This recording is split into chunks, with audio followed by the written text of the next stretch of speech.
Звездите на колана ми трябва да са разположени правилно. Орион има 3 звезди в пояса си, не 4. Шеф по шеф, съшивам роклите. Срокът край наближава, ала клиентът винаги е прав.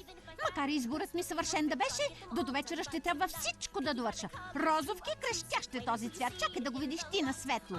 Туалетите аз шия.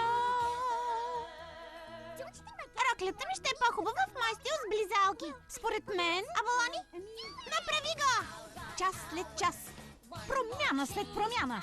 Роклите аз шия неуморно, прилежно и старателно. Ах, срамежливки, как ме затрудняваш! Дъгичка, какво намислила си пак? Божичко, май време не остана. Да не забравя да изпипам на ябълчица облеклото. Ох!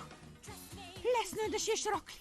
Ала поредната плещявка на клиента те кара роклята да прекрояваш пак. А как да вмъкна моите идеи? Това съзвездие е голямото куче, не малкото. Фреска висша мода? Моля те. Ами ако завали, искам галоши. Повече балони. Не, сега са твърде много. Повече бомбони. По-малко бомбони. Чакай, сетих се. Лентички. Лентички? Чия е роклята? Добре, ще сложа лентички. Какво? Няма ли ти да искаш някаква промяна? Не, само искам роклята ми да е готина. Не ти ли харесва цветът? Цветът е добре, само я направи по-готина. А формата?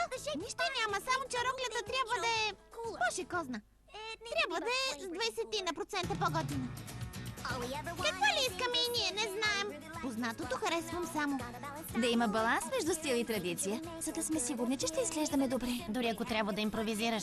Гледай само да ни е по джоба. Трябва да преборя плахостта. Помнете, важно е представянето! Парченце по парченце, задница, опашка, ханш и рамене, и хълбоци, изпрана, изгладена, метър по метър. Не се умрявам. Това е изкуството на туалетите!